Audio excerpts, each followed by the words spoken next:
శ్రీశైలం జలాశయం భద్రతపై నిపుణులు ఆందోళన వ్యక్తం చేస్తున్నారు. 16 ఏళ్ల క్రితం జలాశయం ప్లంజ్ పూల్ దెబ్బతింది, కానీ నేటికి మరమ్మతులకు నోచుకోలేదు. దీంతో మొత్తం ప్రాజెక్టుకు ప్రమాదం ముంచుకొచ్చింది. తాజాగా నేషనల్ డ్యామ్ సేఫ్టీ అథారిటీ నియమించిన కమిటీ కూడా శ్రీశైలం ప్రాజెక్టు పరిస్థితిపై నివేదిక ఇచ్చింది. ఇంతకీ శ్రీశైలం ప్రాజెక్టుకు పొంచి ఉన్న ప్రమాదం ఏంటి? Let's watch. శ్రీశైలం జలాశయానికి ప్రమాద ఘంటికలు మోగుతున్నాయి. ప్రాజెక్టుకు ముప్పు ఉందని నిపుణుల కమిటీల అధ్యయనాల్లో ఎప్పుడూ తేలింది. కానీ మరమ్మతులు చేయించకుండా కాలయాపన చేస్తూ వస్తున్నారు పాలకులు. ఫలితంగా నేడు జలాశయం మనుగడే ప్రశ్నార్థకంగా మారిపోయే పరిస్థితులు ఏర్పడ్డాయి. తెలుగు రాష్ట్రాల్లో శ్రీశైలం జలాశయం అత్యంత కీలకమైనది. 2009లో వచ్చిన భారీ వరదను సైతం తట్టుకుని నిలబడింది. కానీ ఆ సమయంలో జలాశయం ప్లంజ్ పూల్ వద్ద పెద్ద గొయ్యి పడింది. అయితే 16 ఏళ్లు గడుస్తున్నా ఇంతవరకు ఆ గొయ్యిని పూడ్చే ప్రయత్నం చేయలేదు అధికారులు. కేంద్ర జలసంఘం మాజీ చైర్మన్ ఏబీ పాండ్యన్ కూడా శ్రీశైలం ప్రాజెక్టుకు ప్రమాదం పొంచి ఉందని పలుసార్లు స్పష్టం చేశారు. ఇప్పటికైనా మరమ్మతులు చేయకపోతే భవిష్యత్తులో భారీ మూల్యం చెల్లించుకోక తప్పదన్నారు. కానీ ఆయన మాటలను మన పాలకులు పట్టించుకున్న పాపానికి పోలేదు. తెలుగు రాష్ట్రాల్లో సాగునీరు, మంచినీటి అవసరాలను తీర్చడంతో పాటు విద్యుత్ ఉత్పత్తిలో శ్రీశైలం ప్రాజెక్టుది కీలక పాత్ర.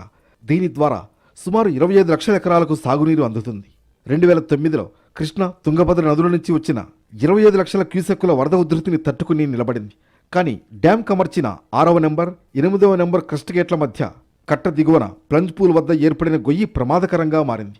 అది క్రమేపీ పెరుగుతున్నట్లు గుర్తించారు నిపుణులు. ప్రస్తుతం ఆ గొయ్యి 100 మీటర్లకు చేరింది.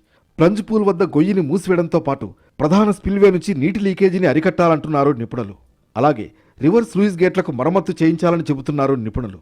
తక్షణమే శ్రీశైలానికి సంబంధించినటువంటి ప్రాజెక్టులోన బహుళార్థకమైనటువంటి ప్రాజెక్ట్ అది. దానికి సంబంధించిన స్టాఫ్ కానీ, మెయింటెనెన్స్ కానీ, ఎక్కడైనా ఏదైనా చెడిపోయి ఉంటే వాటిని మరమ్మతులు చేసేదానికి కానీ తక్షణమే చర్యలు తీసుకోవాలని చెప్పి ఈరోజు రాష్ట్ర ప్రభుత్వాన్ని డిమాండ్ చేస్తాం. డ్యామ్ పునాదుల లోతుకు మించి ప్లంజ్ పూల్ గొయ్యి విస్తరించింది. కాంక్రీట్ సిలిండర్లు దెబ్బతిన్నాయి. మొత్తం 62 కాంక్రీట్ సిలిండర్లు శిథిలావస్థకు చేరాయి. సిలిండర్లు దెబ్బతింటే డ్యామ్ పునాదులకు ప్రమాదం జరిగే అవకాశం ఉంది. 4, 5వ క్రస్ట్ గేట్ల మధ్య స్పిల్వే నెర్రలిచ్చింది. అప్రోచ్ రోడ్డు కొట్టుకుపోయింది. డ్యామ్ దిగువన ఇరువైపులా రాతి కట్ట కోతకు గురైంది. గేట్ల రబ్బర్ సీళ్లు దెబ్బతినడం వల్ల నీరు లీక్ అవుతోంది.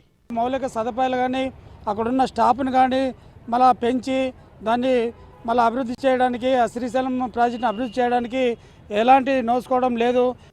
శ్రీశైలం జలాశయాన్ని సిబ్బంది కొరత వేధిస్తోంది. ఏ విభాగం చూసినా అరకొరగానే ఉన్నారు ఉద్యోగులు. ప్రాజెక్టు నిర్వహణకు అరకొరగానే నిధులు మంజూరవుతున్నాయి. తాజాగా కేంద్ర జలసంఘం designs chief engineer Vivek Tripathi ఆధ్వర్యంలో 7 సభ్యులతో బృందం శ్రీశైలం ప్రాజెక్టును పరిశీలించింది. ప్లంజ్ పూల్ గొయ్యిని పూడ్చడంతో పాటు యాప్రాన్కు మరమ్మతులు చేయాలని సూచించారు. శ్రీశైలం ప్రాజెక్టు నుంచి అంద్రినేవాకు, ఎస్ఆర్బీసీ, తెలుగు గంగా, అదేవిధంగా ఈ కాలువ నుంచే మద్రాసు కూడా త్రాగునీటి సౌకర్యాలు అందించిన ప్రాజెక్టు. అదేవిధంగా రాయలసీమ జిల్లాలో నంద్యాల, కర్నూలు, అనంతపూరు, సత్యసాయి జిల్లా, కడప, అన్నమయ్య జిల్లా, కుప్పం వరకు ఈ అంద్రినివార్ ద్వారా నీళ్ళు అందించే ప్రాజెక్టు. ఆ ప్రాజెక్టు అనేక ఇబ్బందుల్లో ఉన్నాయని చాలామంది ఇంజనీర్లు దానికి నిధులు కేటాయించి దాన్ని మరమ్మతులు చేయకపోతే భవిష్యత్తులో కూలిపోయే ప్రమాదం ఉందంటున్నారు. రాయలసీమ ప్రాజెక్టులకు శ్రీశైలం జలాశయమే ఆధారం. ఇంత కీలకమైన ప్రాజెక్టు భద్రతను పాలకులు గాలికి వదిలేయడంపై విమర్శలు వెల్లువెత్తుతున్నాయి. ఇప్పటికైనా అధికారులు, ప్రజాప్రతినిధులు చొరవ తీసుకుని శ్రీశైలం ప్రాజెక్టుకు మరమ్మతులు చేయించాలనే డిమాండ్ వినిపిస్తోంది.